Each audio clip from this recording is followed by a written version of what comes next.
Have you ever sat across from a girl you really liked, laughed with her for hours, and felt something real, only to find out later she started dating someone else? Someone who barely seemed to try? That feeling, that specific confusion, that quiet devastation of wondering what you did wrong? I want to talk about that today because you probably replayed every conversation. You looked for the mistake. You told yourself you weren't good looking enough, or funny enough, or confident enough. And that story you told yourself, it's been running in the background ever since, shaping how you show up every time you meet someone new. I'm your host, and this is The Gentle Mind, where we uncover the real psychology that creates desire. Not the surface stuff, not the pickup lines, but the deep, invisible mechanics that most men were never taught. And I'll warn you now, the final signal on this list is incredibly powerful. Almost no one uses it correctly, but when you understand it, everything shifts. So let's start with the truth, the painful one. You weren't rejected because you were too nice. You weren't rejected because you weren't her type. You were rejected because attraction doesn't follow logic, and nobody ever explained that to you. This was never your fault. Nobody taught you this. The men who seem to naturally draw women in, they didn't learn it from a book or a classroom. They stumbled into it often by accident, and they can't even explain why it works. But it does work. And today you're going to understand exactly why. Here's the framework. Female attraction is not a decision, it's a response. It's a biological, psychological, subconscious reaction that happens before a woman even consciously registers what she's feeling. Evolutionary psychology has studied this for decades. Women are wired to scan for specific signals, not consciously, not deliberately, but automatically. Safety, strength, resourcefulness, mystery, these are ancient checkboxes that her nervous system is running through whether she wants to or not. And here's the critical part. Those signals have almost nothing to do with how you look or how much money you have. They're behavioral, they're energetic, they're patterns you can learn, practice, and embody. Once you understand the signals she's scanning for, you stop chasing. You stop performing. You simply become someone her biology responds to. So let's talk about what girls actually do when they want you. Not just what they say, but what they do. Because actions are the real language. And once you know how to read them, you'll never misread a situation again. The first thing she does is find reasons to be near you. Not obvious reasons, subtle ones. She sits closer than she needs to. She shows up in the same spaces. She creates proximity without making it look intentional. This is called anchoring behavior. When a woman is drawn to someone, she unconsciously reduces the distance between them. She wants to be in your orbit, not because she's planned it, because her body is pulling her there. If you've been noticing this from someone in your life, pay attention. Proximity is data. Now here's the first trigger you need to understand. Masculine presence. This is not about looking strong or talking loud. Presence is about grounded energy. It's about being completely in the room you're actually in. Not distracted, not performing, not trying to impress, just still, just there. Women are biologically attuned to detect scattered versus centered energy. A man who is anxious, seeking approval, always checking how he's landing, he signals low social value without saying a single word. A man who is calm, unhurried, and doesn't need the room to validate him, he signals something ancient, something that says, this man has already arrived. You don't need to dominate a room, you need to be at peace inside. One presence is the foundation. Without it, none of the other signals land correctly. The second thing she does when she wants you, she remembers things you said, small things, details you barely notice, saying she'll bring them back up days later, she'll reference a joke from 3 weeks ago, she'll ask how that thing went. The thing you mentioned in passing, this is not accidental. When a woman is interested, she's listening at a different frequency. She's filing information because some part of her is already investing in you. And this brings us to the second trigger, intentional listening. Most men listen to respond. They're already forming the next sentence while she's still talking. But a man who actually listens, who pauses, who recalls, who says, hey, you mentioned last week that you were nervous about that. How did it go? That man creates something rare, emotional safety. She feels seen. And feeling seen is one of the most powerful drivers of female attraction that exists. It's not flowers, it's not grand gestures, it's the small specific act of making her feel like she matters enough to remember. Do this, and she'll choose you over the man who bought her dinner every time. Third, when a girl wants you, she initiates contact for no real reason. A meme, a random thought, a song she heard, The text isn't really about the content. The text is the message. It means she was thinking about you and she wanted a reason to reach out. These are green lights. Most men miss them because they're looking for the obvious signal, not the subtle one. Now, let's go deeper. The third trigger is emotional challenge. This one is misunderstood. It's not about being difficult or playing games, it's about polarity. Attraction requires a difference in energy. When you agree with everything she says, laugh at everything she does, and make yourself completely available at all times, you remove the polarity. You become comfortable. And comfort, as warm as it is, does not create desire.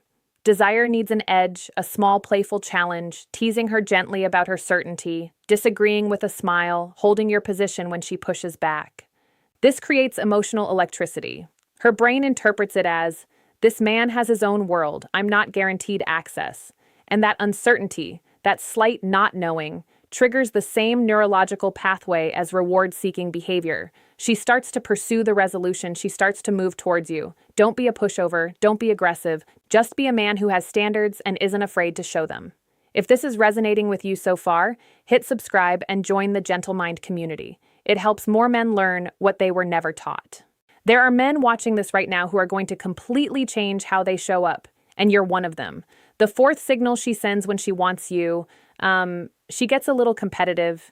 She notices who you talk to. She makes slightly pointed comments when another girl is mentioned. She brings herself back into the conversation. This isn't insecurity on her part. It's biology. It's pre-selection in action. When a woman senses that other women find you attractive, her own attraction increases. It's irrational. She knows it's irrational, but it happens anyway. And this connects directly to the fourth trigger, selective attention. Selective attention means you have a full life. You're not waiting by the phone. You're not canceling your plans to be available. You have friends, interests, ambitions, spaces she doesn't belong to yet. Scarcity of attention is not cruelty. It's honest signal that your time has value. A man who gives his complete, undivided, constant attention to a woman before she's earned it is telling her subconsciously that she is the most important thing in his world, and everything else is secondary. That may feel romantic to her nervous system. It reads as low value. She can't help it. She's scanning for a man whose life is already full, because that man is the one worth entering. Be that man, not as a manipulation, as a reality. Build a life that is genuinely full, and your presence in her world becomes something she has to earn. Fifth signal, her body language shifts when you're around. She touches her hair, she angles towards you even when talking to someone else. She laughs a little quicker, a little louder. She holds eye contact slightly longer than necessary. These are not performed, they're autonomic responses. Her nervous system is reacting to your presence in a way she can't fully control. If you're seeing these, you're already further along than you realize. This brings us to the fifth trigger, gradual physical touch. Touch is the most direct language between two human beings, but timing and context are everything. Too much, too fast, and it reads as aggressive. None at all, and the connection stays in the abstract, warm but floating, never landing. The goal is calibrated, light, respectful contact.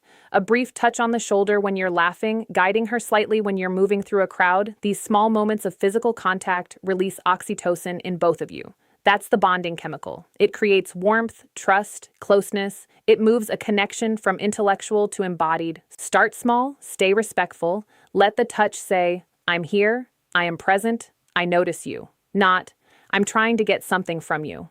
The sixth thing she does when she wants you to, she brings you into her inner world.